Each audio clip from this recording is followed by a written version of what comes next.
करते हुए महामंत्र गायत्री मंत्र का उच्चारण एक साथ। ओम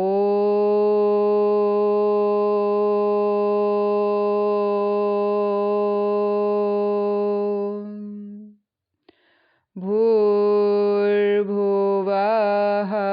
स्वाहा तत्सवितुर्वरेण्यं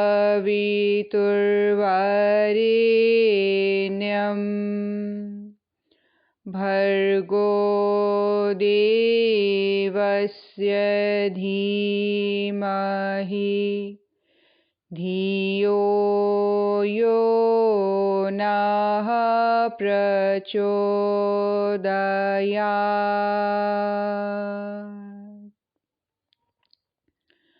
ओम गुरुर्ब्रह्मा गुरुर्विष्णु गुरुरेव महेश्वर गुरु साक्षात् परब्रह्म तस्मै श्री गुरवे नमः।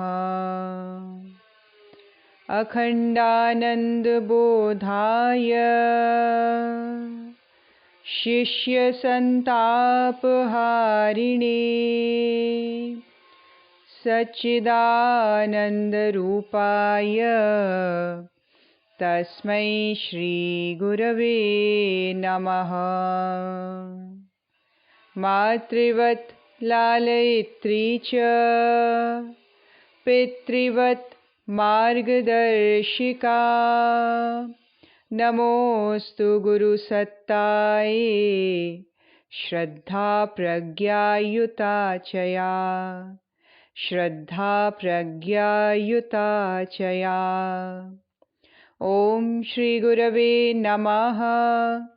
आवाहयामि स्थापयामि ध्यायामि गंधाक्षतं पुष्पाणि धूपं दीपं नैवेद्यं समर्पयामि ततो नमस्कारं करोमि। ओम श्री गुरुदेवाय नमः। माता भगवते नमः। दादा गुरुदेवाय नमः। परम पूज्य गुरुदेव परम वंद्य माता जी के चरणों में पुष्पों को अर्पित करने हुए नमन करने का भाव दृढ़ करें। उनके वात्सल्य में सानिध्य में अपने अलौकिक दिव्य सुंदर जगत में सुंदर दिव्य लोक में आप अपने गुरु के समक्ष बैठे, उनके चरणों के पास बैठे हैं। ऐसा मनोभाव दृढ़ करते हुए इस सुंदर दिव्य स्थली में आइए गुरु गीता का अध्ययन करते हैं।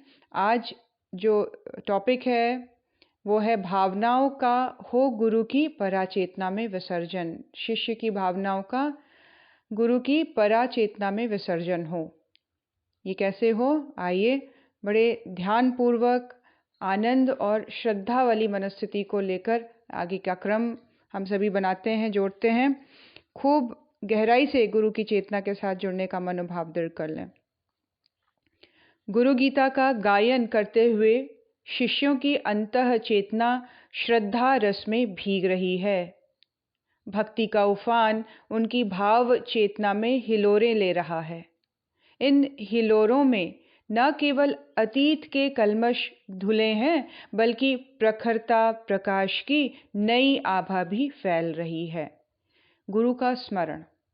गुरु गीता क्या है? गुरु के किस तरह से गुरु हमारे जीवन में इम्पोर्टेंस रखते हैं, वो कितने महान हैं, वो कितने दिव्य हैं, वो कितने किस उनका स्वरूप कैसा है, वो कार्य कैसे करते हैं, इसका चिंतन मनन शिष्यों के अंतः चेतना में श्रद्धा का रस भरने लग जाती है। उनकी भाव चेतना हिलोरे लेने लग जाती हैं और इन हिलोरों में न केवल हमारे कल्मश कषाय धुलते हैं, बल्कि हमारी आत्मा में प्रखरता, ईश्वर का प्रकाश भी की नई आभा भी भरती चली जाती है। गुरु गीता के मंत्रों का प्रभाव कुछ ऐसा ही है। ये भगवान महादेव के वचन हैं जो सदा सर्वदा अमोघ हैं। भगवान सदाशिव की वाणी तीनों कालों में सत्य है। महाकाल के वचनों पर काल का कोई प्रभाव नहीं होता। महाकाल मतलब जिसने काल को भी अपने नियंत्रण में कर लिया है, समय को अपने नियंत्रण में कर लिया, इसीलिए वो महाकाल, सदाशिव महाकाल कहलाते हैं। इसीलिए तीनों कालों में जब उनके जो वचन है वो तीनों कालों में सत्य प्रतिभासित होते हैं, है ना। और महाकाल के ये वचन का किसी और काल का कोई प्रभाव उसके ऊपर नहीं पड़ता है। काल से परे हैं वो। काल का पाश, देश की सीमाएं इन्हें छू नहीं पाती। इन वचनों का सही सही मर्म तो केवल माता पार्वती ने ही समझा है, जो प्रथम श्रोता होने के साथ भगवान सांब सदाशिव की प्रथम शिष्या भी हैं। अपने सद्गुरु की अनुगत और उन्हीं में विलीन हैं। एक शिष्य के तौर पर अगर हमें देखना हो कि शिष्य की संपूर्णता लिए अगर कोई पर्सनालिटी हम सबके समक्ष है तो वो है साक्षात माँ पार्वती।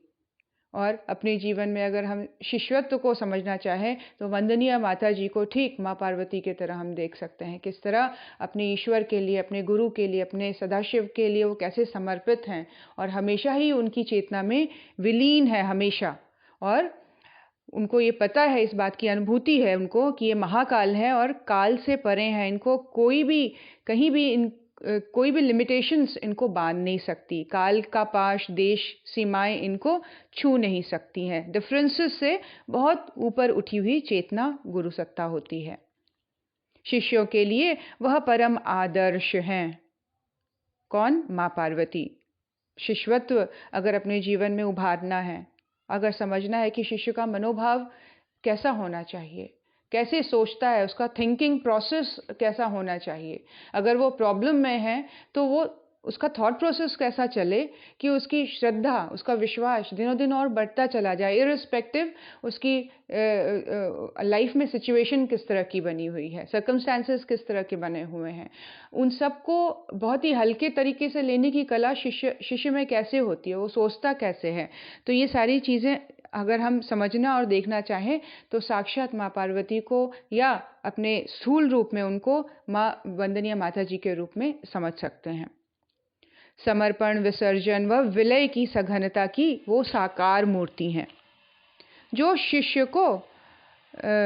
शिष्य हैं वे इस सजल श्रद्धा के साकार भाव विग्रह से श्रद्धा के कुछ कण पाकर स्वयं को प्रखर प्रज्ञा रूपी गुरुदेव में विलय कर सकते हैं। बहुत ही खूबसूरत लाइन है, फिर से पढ़ देती हूँ, बहुत ही सुंदर। आप ध्यानपूर्वक सुने। यहाँ बता रहे हैं, समर्पण, विसर्जन और विलय की सघनता की साक्षात मूर्ति। जो शिष्य हैं वे इन सजल श्रद्धा के साकार भाव विग्रह से श्रद्धा के कुछ कण पाकर स्वयं को प्रखर प्रज्ञा रूपी गुरुदेव में विलय कर सकते हैं। वंदनीय माता जी के जीवन से वो श्रद्धा का पूट लेकर अपने जीवन में प्रखर प्रज्ञा रूपी गुरुदेव में विलय होने का कार्य आरंभ हो सकता है, यदि वो सही तरीके से, सच्चे हृदय से वंदनीय माता जी को या साक्षात माँ पार्वती के रूप में वंदनीय माता जी को एक सच्चे आदर्शवादी शिष्य के रूप में अगर वो समझेंगे तो उनके अंतर्मन में इस तरह के कुछ कण श्रद्धा के उपजने लग जाएंगे, जो उनको अपने गुरु, प्रखर प्रज्ञा रूपी गुरु, एक बहुत ही विवेक की पराकाष्ठा में स्थित गुरु, जिसको परमानंद की स्थिति, जिसको कहते हैं ब्रह्मानंद की स्थिति, ईश्वर से एकाकार हो जाने की जो प्रखर प्रज्ञा रूपी गुरुदेव हैं, उसमें हमारी चेतना उस श्रद्धा के कण को पाकर विलय होने लग जाएगी। ईश्वर को, गुरु को पाने के लिए श्रद्धा के कण चाहिए। श्रद्धा जो कि हमारे जीवन में समर्पण को, हमारे जीवन में विसर्जन को और अपने अहम के उनकी चेतना में विलय कर देने की वृत्ति का जागरण करती है। इस भाव प्रवाह में अवगाहन करने वालों ने गुरु भक्ति की पूर्व कथा में पढ़ा कि गुरुदेव का नाम मंत्रराज है। हम सब ने पढ़ा था, गुरुदेव का नाम जो है वो एक महामंत्र की तरह काम करता है। फिर से एक बार पढ़ देती हूँ। ओम ऐम श्री राम आनंदनाथाय गुरुवे नमः ओम। इस महामंत्र रूपी गुरुदेव का जो नाम का स्मरण है वो अपने आप में एक महामंत्र के समान है, और जो भी शिष्य इसकी साधना करता है उसे अविनाशी, निराकार व निर्विकार आत्म तत्व की अनुभूति होती है। जो शिष्य गुरु के इस नाम मंत्र की, मंत्र राज की, जो गुरु नाम मंत्र राज है, गुरु का नाम अपने आप में मंत्रों का राजा है, महामंत्र है। इसकी जो साधना करता है उसमें क्या आ जाएगा? उसमें अविनाशी, निराकार और निर्विकार आत्म तत्व की अनुभूति हो जाएगी। तो वास्तविकता में गुरु को जो महसूस करते हैं उनको ही सर्वसमर्थ अपने जीवन में एकमात्र एक सबसे उच्च स्तरीय शक्ति के रूप में, जो उनके चरणों में सब कुछ विलय विसर्जित करके अपना सब कुछ समर्पण कर देते हैं, उनको इस चीज़ की रियलाइजेशन हो जाती है कि वो अपने जीवन में ईश्वर के निराकार, निर्विकार और अविनाशी तत्व को, आत्म तत्व को वो अनुभव में ले आते हैं। गुरुदेव की इस अद्भुत स्वरूप में एक अन्य रहस्यमय आयाम को प्रकट करते हुए भगवान भोलेनाथ आदि माता माँ भवानी से कहते हैं, क्या कहते हैं? गुरुदेव के इस अद्भुत स्वरूप में एक अन्य रहस्य छुपा हुआ है जिसके बारे में भगवान सदाशिव माँ पार्वती से बता रहे हैं। क्या कह रहे हैं? सद्गुरु चेतना का यह तत्व सब भांति अपूर्व है, नित्य है, स्वयं प्रकाशित एवं निरामय है। क्या बता रहे हैं? सद्गुरु की चेतना का ये जो तत्व है, जिसमें गुरु के नाम मंत्र जाप से ही साधकों को सारी उपलब्धियां प्राप्त हो जाती है, वो सर्व समर्थ, सर्व सिद्ध बनने लग जाते हैं। उस गुरु की चेतना का यह तत्व सब भांति अपूर्व है, नित्य है, स्वयं प्रकाशित एवं निरामय है, अपने आप ही प्रस्फुटित होने वाला है श्रद्धान्वित हृदय के आकाश में। जब शिष्य में सच्ची श्रद्धा आती है, वो पूर्ण अपना विलय कर देता है अहम का, पूर्ण उसका विसर्जन हो जाता है गुरु की चेतना में। तो ये जो ज्ञान है, जो गुरु की चेतना के तत्व की जानकारी देता है, उसको ज्ञान करवाता है, ये खुद ही अपने आप में ही प्रकाशित होता है शिष्य के अंतर्मन में और नित्य बना रहता है और अपूर्व कहलाता है। इसमें किसी तरह का विकार नहीं है। यह परमाकाश रूप अचल, अक्षय और आनंद का स्रोत है। ये जो परमाकाश रूप, ये जो ज्ञान है, ये जो एक्सपीरियंस करता है सद्गुरु की चेतना का साधक, ये परमाकाश रूप अचल, अक्षय और आनंद का स्रोत बनता है। वेद स्तोत्र की भी यही कहते हैं, वेदों में भी इसी चीज़ का बखान है कि जिस परम आनंद की शिष्य जो हैं वो एक्सपीरियंस करते हैं, इस चीज़ की अनुभूति करते हैं, वो वास्तविक रूप से देखा जाए तो उनकी श्रद्धा जो गुरु की चेतना में विलीन हो गई है, वो इस प्रकार से शिष्य की जो परसेप्शन है वो इसको एक्सपीरियंस करती है। गुरुदेव की आत्मचेतना, तपश्चेतना का सदा सदा स्मरण करना चाहिए। हे महामती देवी, इनके मनन से श्रेष्ठ और कुछ भी नहीं है। तुम्हारी साधुता को देखकर ही मैंने यह सब कुछ तुम्हें बताया है। भगवान सदाशिव, माँ पार्वती उनकी पहली शिष्य को ये गहन रहस्य बता रहे हैं गुरु के बारे में, गुरु की चेतना के बारे में, कि जो उनका स्मरण हमेशा शिष्य को गुरु की आत्मचेतना का, तपश्चेतना का सदा सदा स्मरण करना चाहिए। उनकी तपस्या का बार बार स्मरण करें, गुरु के जीवन के क्षण को, उनके पल पल को बार बार अपने स्मरण के पटल पर उभारें, फोर्सफुली, एफर्टफुली इस चीज़ को प्रैक्टिस बनाएं कि खाली बैठे हैं तो गुरु का चिंतन आए मन में, देखें उनके जीवन जीने का तरीका कैसा था, वो किस तरह का आर्ट ऑफ लिविंग हमें समझा के गए, उनका खुद का जीवन किस तरह हर पल हर क्षण प्रार्थना में, हर पल हर क्षण तप में जीवन बीता है। तो उनका ये जो उनकी इस चेतना का इस तरह से अगर स्मरण करेंगे तो ये साधक की अंतर चेतना में ज्ञान के प्रकाश के रूप में, परम आनंद के स्रोत के रूप में, अक्षय आनंद का भंडार के रूप में ये सारी चीज़ें उदय होने लग जाएगी। गुरु गीता के महामंत्र में इस परम तत्व का उद्घाटन है कि गुरु की ही स्मरणीय है, चिंतनीय है एवं मननीय है। क्या बोल रहे हैं? इस संसार में कुछ भी चिंतन करने योग्य नहीं है, किसी भी चीज़ का मनन नहीं किया जा सकता, कोई भी फ्रूटफुल नहीं है किसी चीज़ का, किसी भी व्यक्ति का, किसी भी स्थिति का, किसी भी चीज़ों का। संसार में कोई भी ऐसी वस्तु नहीं है जिसका चिंतन करने, स्मरण और मनन करने से हमारी चेतना प्रस्फुटित होती है, प्रकाश में आती है। और वो तत्व सिर्फ एक ही एकमात्र है, गुरु के तेज का चिंतन करना।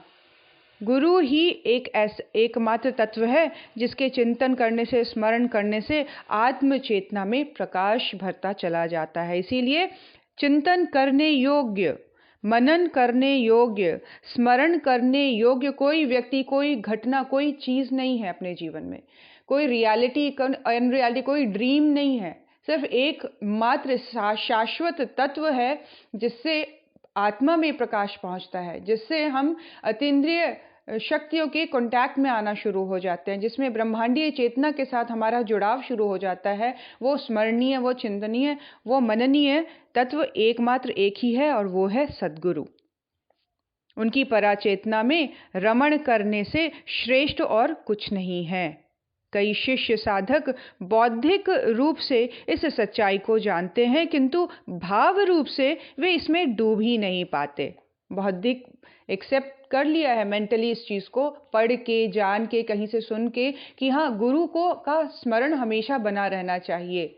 इस बात की एक्सेप्टेंस ब्रेन ने तो कर ली, लेकिन भाव चेतना में वो उस लेवल तक डूब नहीं पाए हैं, जहाँ पर कई शिष्य ऐसे हो जाते हैं कि बौद्धिक रूप से तो जान लेते हैं, लेकिन भाव रूप से वो इस स्मरण करने वाली स्थिति में, मनन करने वाली स्थिति में गुरु की चेतना में नहीं डूब पाते हैं, निमग्न नहीं हो पाते। इसका कारण ये होता है कि उनकी बुद्धि तरह तरह सांसारिक गणित लगाती रहती है। क्या है कॉन्शियसनेस की स्थिति क्या बनी हुई है? अभी बुद्धि की ही दौड़ से छूट नहीं पा रहे हैं।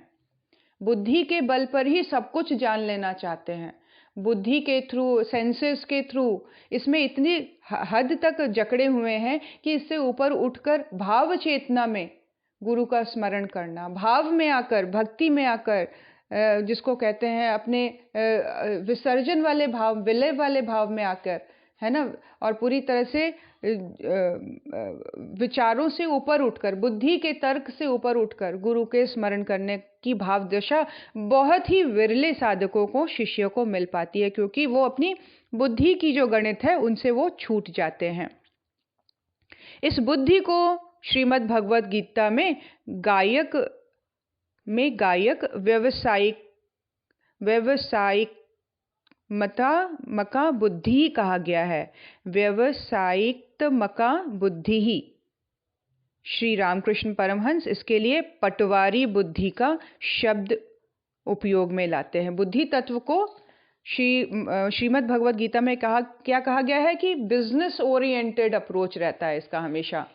अपने लिए फ़ायदा किसमें है ना, कैसे मैं ज़्यादा से ज़्यादा थोड़ा एफर्ट से ज़्यादा ले सकूं, चालाकियाँ, चतुराइयाँ। तो व्यावसायिकता जो होती है वो बुद्धि के थ्रू ही संसार में आती है। और श्री रामकृष्ण परमहंस बुद्धि को लेकर कहते थे ये पटवारी बुद्धि है, बिजनेस करने वाली बुद्धि है। इसको गेन लॉस का ज़्यादा फिक्र रहती है। तो भावनात्मक स्तर पर बुद्धि का अप्रोच जो है, पहुंच जो है, वो ना के ही बराबर है। जब हम भाव में आते हैं तो बुद्धि को मौन कर देना पड़ता है, फिर वहाँ समर्पण शुरू होता है, फिर वहाँ त्याग शुरू होता है, वहाँ लॉसेस भी होते हैं लाइफ में।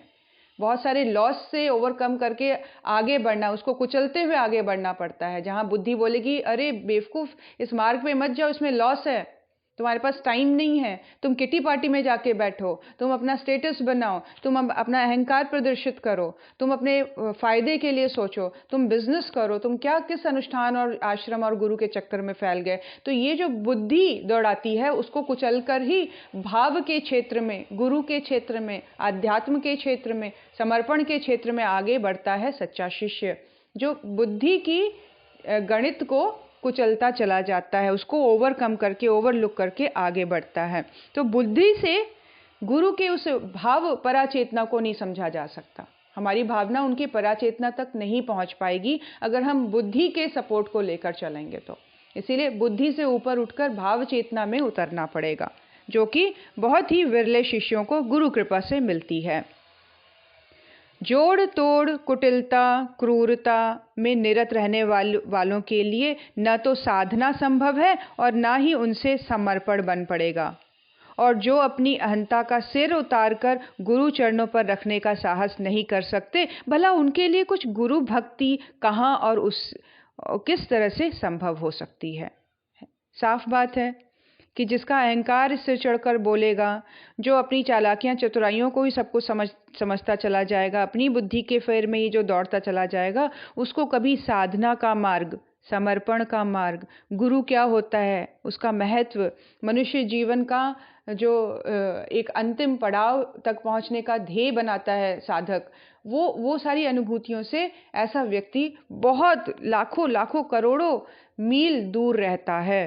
वो समझ ही नहीं पाता कि इस दिशा की ओर अग्रसर होने में क्या लाभ है, कभी इमेजिन ही नहीं कर पाता, संभव ही नहीं हो सकता उसको। ऐसों को सद्गुरु चाहकर भी नहीं अपना पाते हैं। सद्गुरु अगर चाहे भी, उनमें थोड़ी बहुत उसको उसमें पात्रता दिख भी रही है और वो अपनी शक्ति लगा भी दें, लेकिन बुद्धि के बेस पर जो अपने आप को बहुत इंटेलिजेंट, विद्वान, वक्ता, मैं कर सकता हूं का जो भाव है, जो इतने बड़े अजगर को साथ में लेके चलते हैं कि मैंने किया, मैं कर रही हूं, मैं कर रहा हूं, तो ये अजगर को जो लपेट के अपने साथ चलते हैं, गुरु चाह कर भी उसको अपनी ओर नहीं खींच पाते हैं। ऐसों को चाहकर भी वो अपना नहीं पाते।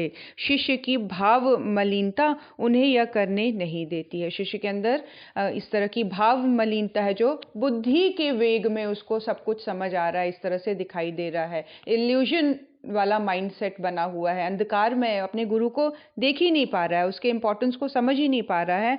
ऐसे शिष्य जो आधे अधूरे मनस्थिति से गुरु को समझते हैं, बुद्धि के बहकावे में बीच बीच में आते रहते हैं, उनको चाह कर भी उनके भाव की मलिनता गुरु के नजदीक नहीं होने देती है। इस भाव सत्य से जुड़ा एक बहुत ही प्रेरक प्रसंग है। यह प्रसंग श्री रामकृष्ण परमहंस देव के गृही शिष्य श्री रामचंद्र दत्त के जीवन का है। ये इंसिडेंट जो गुरु की भाव चेतना में डूबने की बात होती कैसे है, यहाँ पे भगवान सदाशिव माँ पार्वती से जो कह रहे हैं कि गुरु चेतना का जो ये तत्व है वो अपूर्व नित्य है, इसको अपनी पराचेतना में, गुरु के पराचेतना में विलय और विसर्जन होने का भाव शिष्य में होना चाहिए। निरंतर ये मनन चिंतन चलता रहे कि गुरु की चेतना में हम रमण कर रहे हैं, ये निरंतरता कैसे बने, ये होता क्या है। इसके एग्जाम्पल के तौर पर, यहाँ पर उदाहरण के तौर पर श्री रामकृष्ण परमहंस जी के शिष्य श्री रामचंद्र दत्त के जीवन का यहाँ पे एक घटना सुना रहे हैं। श्री दत्त महाशय की भक्ति अपने गुरु के प्रति बहुत बढ़ी चढ़ी थी, परंतु इसी के साथ उनमें सांसारिक बुद्धि की भी छाया थी। जहाँ बुद्धि की बात हो रही है, बुद्धि भी कुछ हद तक उनका हमेशा एक्टिवेट रहता था। बुद्धि से गुरु को सोचने और समझने का भी वो प्रयास करते थे, ऑल्दो उनकी गुरु भक्ति जो थी बहुत बढ़ी चढ़ी थी। उनमें अपनी विद्या, बुद्धि एवं धन पैसे का अहंकार भी था। उनके संदर्भ में एक बात और उल्लेखनीय है। क्या है कि श्री परमहंस देव के सन्यासी शिष्य स्वामी अद्भुतानंद पहले इन्हीं के यहाँ नौकरी करते थे। तो यहाँ पे दो शिष्यों की बात आ गई। श्री रामकृष्ण के जो शिष्य श्री रामचंद्र दत्त थे, उनके घर इनके दूसरे शिष्य रामकृष्ण जी के, श्री रामकृष्ण परमहंस जी के दूसरे शिष्य श्री स्वामी अद्भुतानंद जी श्री रामचंद्र दत्त के यहाँ नौकरी किया करते थे। यानी कि जो रामचंद्र दत्त थे वो, उनके अंदर गुरु समर्पण तो था, गुरु के प्रति श्रद्धा तो थी, लेकिन अपनी बुद्धि का, अपने धन और पैसे का अहंकार भी था। इन अद्भुतानंद को श्री रामकृष्ण के भक्त समुदाय में लाटू महाराज के नाम से जाना जाता था, जो कि उनका फेमस नाम यही था, इन्हीं के नाम से इनको जाना जाता था। वास्तविक नाम अद्भुतानंद था, लाटू महाराज, और भक्तों में उनको लाटू महाराज के नाम से जाना जाता था। दत्त महाशय ने ही उन्हें ठाकुर से मिलवाया था। श्री रामचंद्र दत्त ने ही इनका इंट्रोडक्शन श्री परमहंस देव जी से करवाया था, लाटू महाराज जी का। बाद में उनकी भक्ति भावना को देखकर उन्हें ठाकुर की सेवा में अर्पित कर दिया, है ना। उनके यहाँ नौकरी करते थे, लेकिन उनको फ्री करके उनको अपने गुरु की सेवा में ही उन्होंने अर्पित कर दिया। यही दत्त महाशय एक दिन श्री श्री ठाकुर के पास दक्षिणेश्वर आए हुए थे। एक दिन की बात है।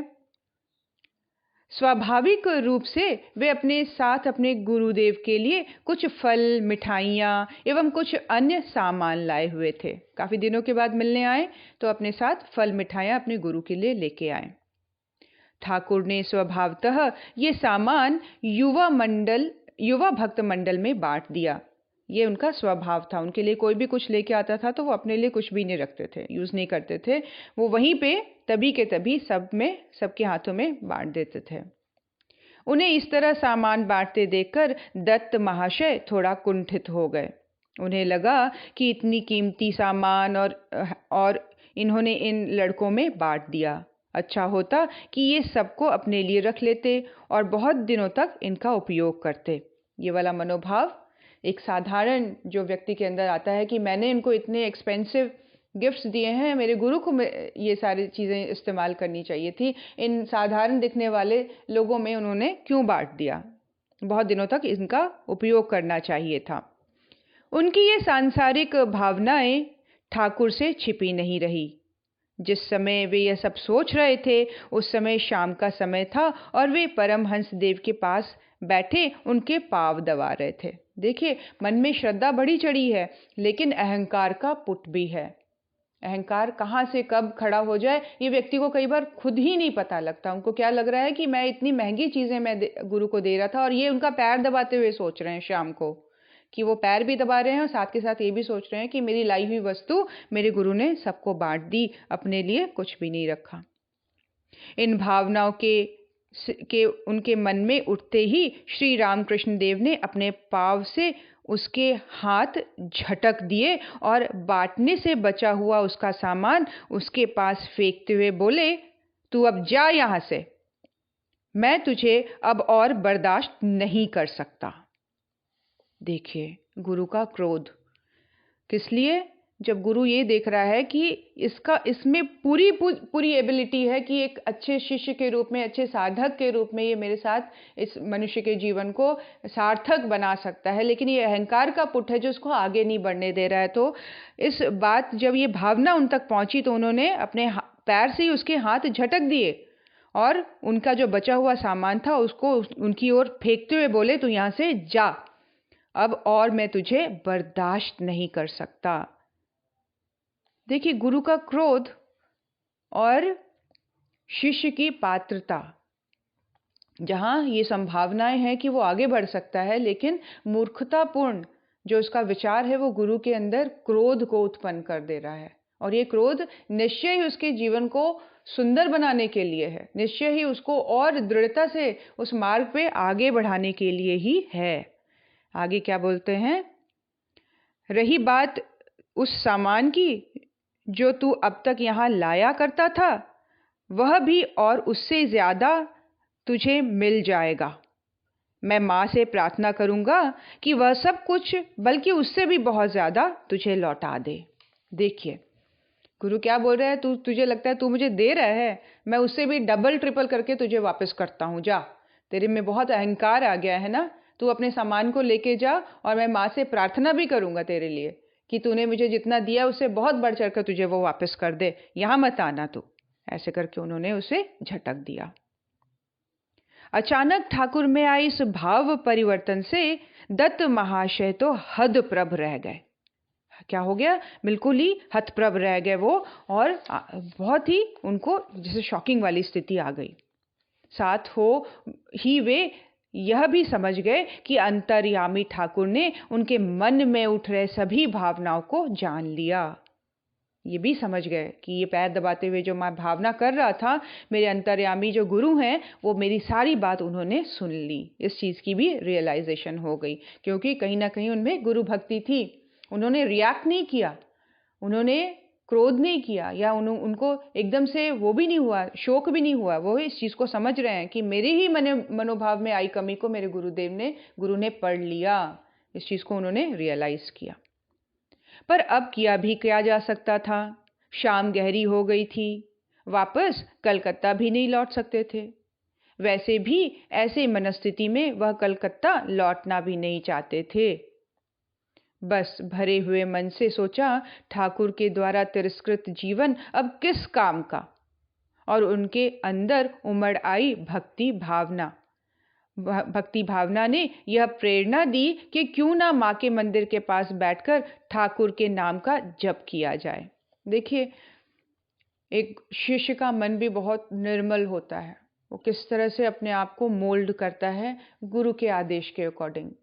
उनके अंतर्मन में एक तरह से जो जो कहते हैं कि चेंज अपने आप को करने का भाव दृढ़ हो गया, भक्ति का भाव पैदा हो गया, गुरु के प्रति समर्पण का भाव पैदा हो गया। और उन्होंने ये डिसाइड किया कि इतने अंधेरे में और ऐसी मनस्थिति में मैं कलकत्ता वापस नहीं लौटूंगा, मैं यहीं माँ काली के मंदिर में बैठकर गुरु नाम का स्मरण करूंगा। क्यों ना मैं माँ के मंदिर के पास बैठकर ठाकुर के नाम का जप करूं।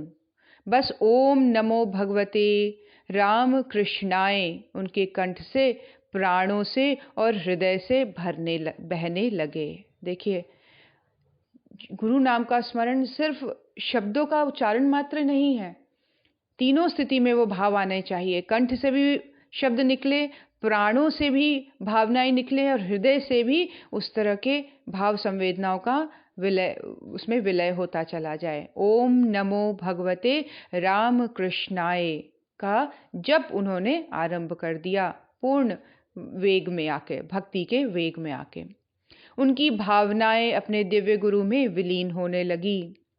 रात गहरी होती गई और वह अपने सद्गुरु की परा चेतना में विलीन होते चले गए।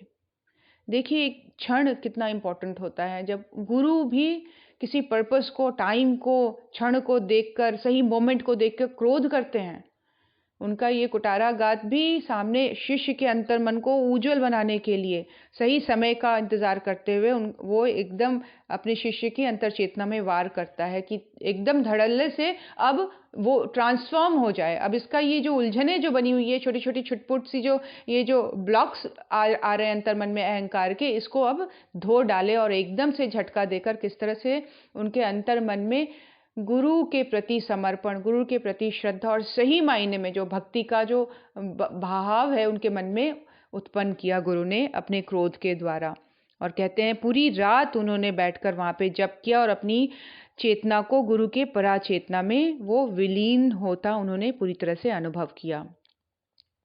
भाव विलीनता इतनी प्रगाढ़ हुई कि शिष्य वत्सल श्री परमहंस देव स्वयं उनके पास आ गए और बोले, चल तेरा परिमार्जन हो गया, मेरा ऑपरेशन सक्सेसफुल हो गया, तुम्हारी धुलाई हो गई, तुम्हारा विकार धुल गया, तुम पूरी तरह से परिशोधित, परिमार्जित हो गए हो। क्या कहा? एकदम से वो उठकर आ गए शिष्य के पास, दत्त महाशय के पास, और कहा, चल काम हो गया, तेरा परिमार्जन हो गया है।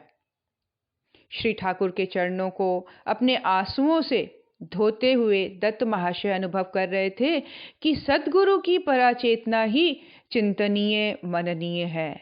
इस सत्य को हम भी अनुभव कर सकते हैं। हर शिष्य को इस तरह का प्रयास करना चाहिए, अपने समस्त भूलों को गुरु के चरणों में अर्पित करते हुए, अपने समस्त अहंकार को गुरु के चरणों में, चाहे वो जैसे भी उन्होंने बात की है, चाहे जैसे भी उन्होंने व्यवहार किया, उस सब चीज़ों को भूलकर एकमात्र एक उद्देश्य को याद रखें कि गुरु का हर भाव जो होता है वो हमारे ही परिमार्जन के लिए है, वो हमें ही सही कर देने के लिए, हमारे ही सुंदर जो परिस्थितियां उत्पन्न करने के लिए गुरु हमारे साथ ऐसा करते हैं। और देखिए, यहाँ पर शिष्य की जो पराचेतना गुरु की पराचेतना में विलीन हुई और वहीं साक्षात उनके गुरु आकर उनके पास खड़े होकर बोले, काम हो गया, चल उठ। जिस पर्पस के लिए मैंने ये शब्दों का उच्चारण किया था, वो उसका जो इफेक्ट, आफ्टर इफेक्ट जो होना चाहिए था वो हो गया, तेरा परिमार्जन हो गया है, चल तू मेरे साथ चल। और श्री ठाकुर के चरणों को अपने आंसुओं से धोते हुए इस बात की अनुभूति उनके अंतर्मन में जागृत हो गई कि कोई चीज़ अगर मननीय है, कोई चीज़ अगर चिंतनीय है, तो वो सिर्फ और सिर्फ गुरु की पराचेतना है, गुरु का स्मरण है। गुरु की पराचेतना को अपने अंतर्मन में स्मरण के भाव से, जप के भाव से उसको उत्पन्न करना ही शिष्य की सच्ची भक्ति है।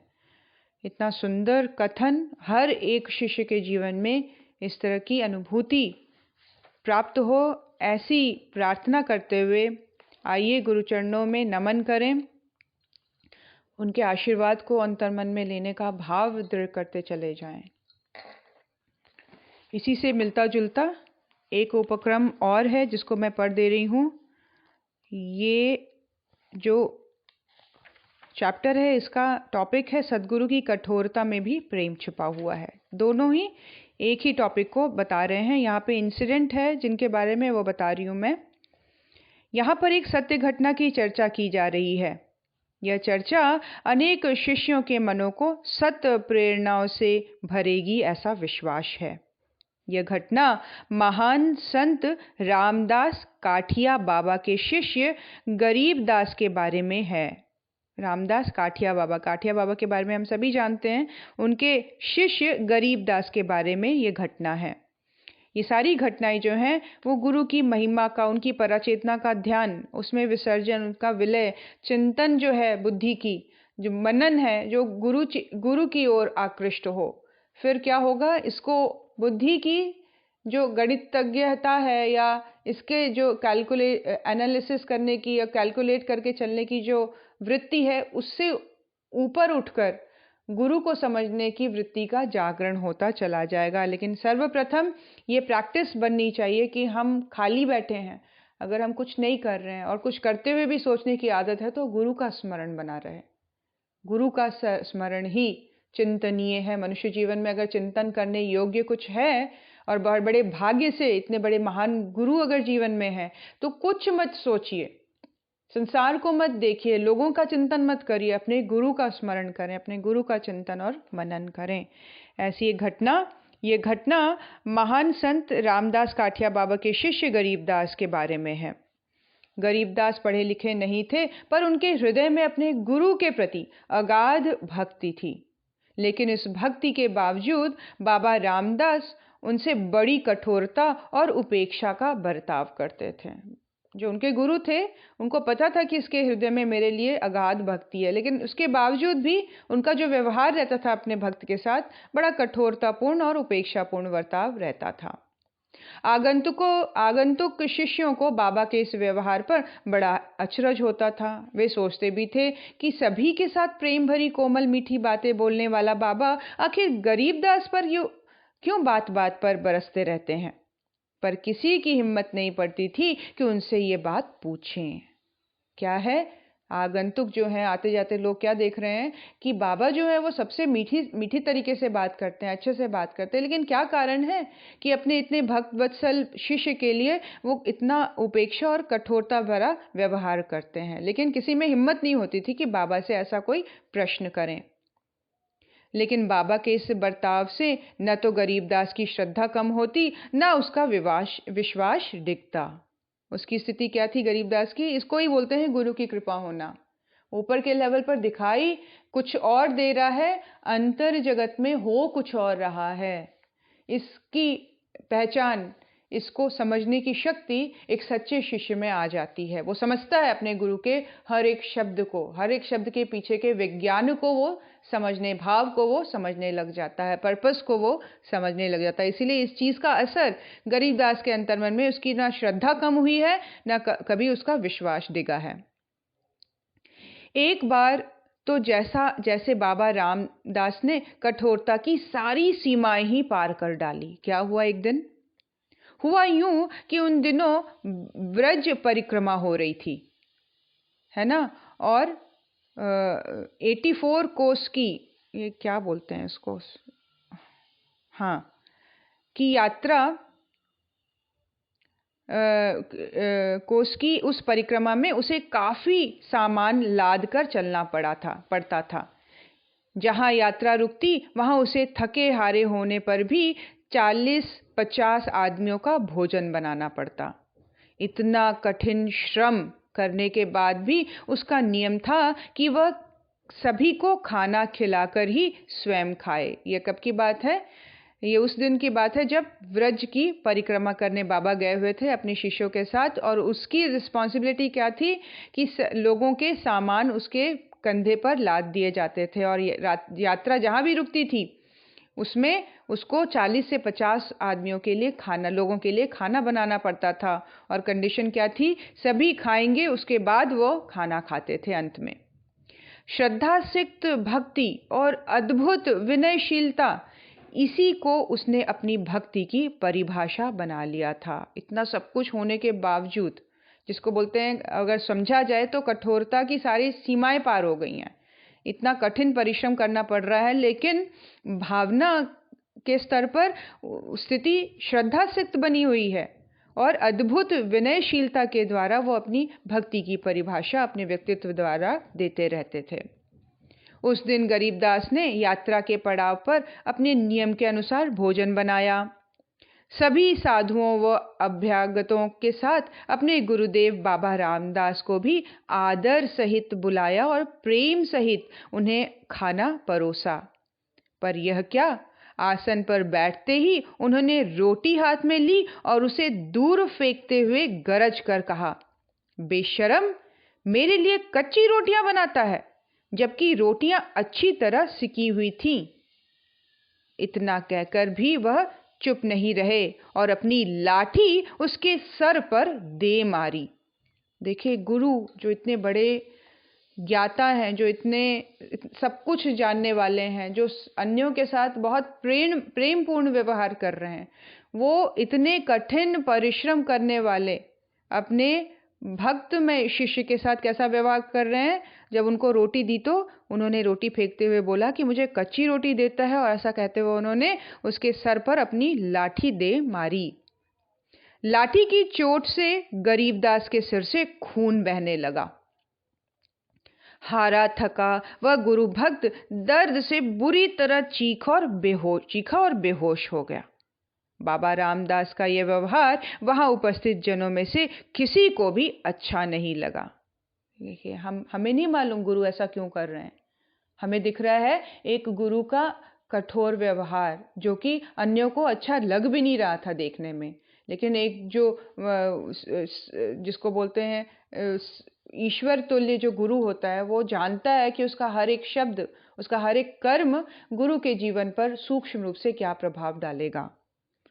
उनका ये व्यवहार वहां के उपस्थित जनों को अच्छा नहीं लगा, पर इससे बेखबर बाबा मजे से एक ओर चलते बने, उठे और वो एक दिशा की ओर अपना मस्ती से आगे बढ़ते चले गए।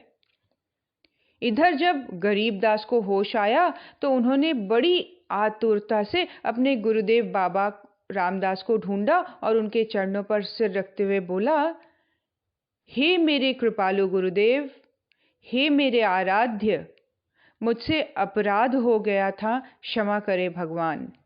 देखिए, जब होश में आते हैं उनके शिष्य तो अपने गुरु को ढूंढते निकल जाते हैं, और जब वो मिलते हैं तो उनके चरणों में अपने सिर को रखते हुए क्या बोलते हैं कि हे मेरे कृपालु गुरुदेव, मेरे आराध्य, मुझसे अपराध हो गया था, मुझसे गलती हो गई थी, मुझे क्षमा करें। शिष्य की गहरी श्रद्धा आज विजयी हुई। परम कठोर बर्ताव करने वाले उनके गुरुदेव आज मातृवत हो उठे। अंतिम दिन था जब उनकी कठोरता अपनी पराकाष्ठा पे थी। उनकी कठोरता का अंतिम दिन था। अपने शिष्य की समस्त कर्म प्रारब्धों को उन्होंने काट दिया था अपने इस व्यवहार के द्वारा। अब उनका व्यवहार उसके लिए मातृवत हो उठा। माँ की तरह उनका व्यवहार उसके लिए प्रेम पूर्ण, दयापूर्ण, वात्सल्यपूर्ण हो गया। उसे उन्होंने अपनी छाती से लगाते हुए कहा, बेटा, सद्गुरु की कठोरता में ही उसका प्रेम है। गुरु जब कठोरता करता दिख रहा है तो समझ जाइए वो परम प्रेम की स्थिति में है, आपको उबार देने की, पार लगा देने की, आपके समस्त कष्ट कठिनाइयों को काट देने की के मोड में आ गया है अब, चाहे उसके लिए उसको डंडा भी क्यों ना लगा देना पड़े सर पे। तो वो क्या कह रहे हैं, जब गुरु की कठोरता को ही उसका प्रेम समझे। बेटा, सद्गुरु की कठोरता ही उसका प्रेम है। जो इसे जानता है वही सच्चा शिष्य है। मेरी कठोरता में तेरे जन्म जन्मांतरों के कर्म नष्ट हो गए। अब तू मेरे आशीर्वाद से परम हंस तत्व प्राप्त कर धन्य हो जाएगा। गुरु की कृपा की यह महिमा अनंत है। जो गुरु को जानते हैं, जो गुरु को सही तरीके से समझते हैं, उन सभी शिष्यों को ये समझना चाहिए कि कहीं भी अगर मुझे गुरु में अपने प्रति कठोरता नज़र आ रही है, नॉर्मली सबके साथ अच्छा है लेकिन मेरे साथ व्यवहार उनका डिफरेंट है, तो निश्चय ही स्पेशल आपके ऊपर अटेंशन है। बहुत ही जिसको बोलते हैं प्रिपेयर्ड होकर उन्होंने ये सोच लिया है, गांठ बांध लिया है कि आपको आपके कर्म प्रारब्धों से, कष्ट कठिनाइयों से उन्होंने पार करवा के ही रहना। इस जन्म में आपको परमहंस की स्थिति दिलवाने के लिए वो उन्होंने गांठ बांध ली है। उन्होंने इस चीज़ को निश्चय कर लिया है अपने जीवन में कि इस बच्चे को उबार के, चाहे इसके लिए मुझे सांसारिक स्तर पर, ऊपर के स्तर पर देखने में मुझे कितनी ही बड़ी कठोरता अपनानी पड़ी, जो कि असाधारण लगे लोगों को, अनयूजुअल लगे लोगों को, अच्छा भी ना लगे सुनने और देखने में, लेकिन मुझे पता है इसमें ही उसकी भलाई है, इसमें ही उसकी समस्त कष्ट कठिनाइयाँ धुल जाएंगी, उसकी सारी परेशानियां हटती चली जाएंगी और वो अपने कर्म जंजाल से पूर्ण मुक्त होकर परमहंस की स्थिति में वो धन्य हो जाएगा।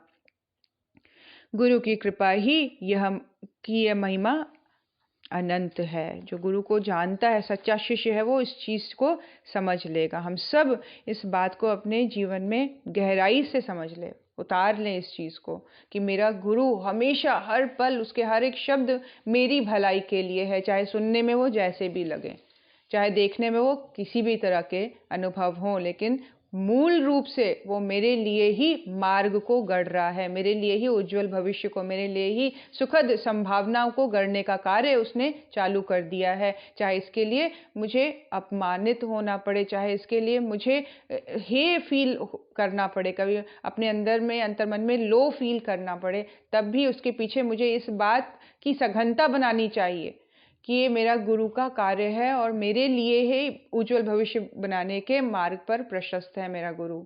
इसीलिए उनके लिए, उनका ये हर एक स्थिति में अपने गुरु के चिंतन को, अपने गुरु के मनन को जीवंत और जागृत रखे, श्रद्धान्वित होकर, पूरा भक्ति से पूर्ण होकर अपने हृदय में उनकी पराचेतना में प्रवेश करने का, उनकी पराचेतना का स्मरण अंतर्मन में, अंतर्भाव में बनता चला जाए। ऐसी गुरु कृपा हम सबके जीवन में हो। आइए सदगुरु के चरणों में नमन करें।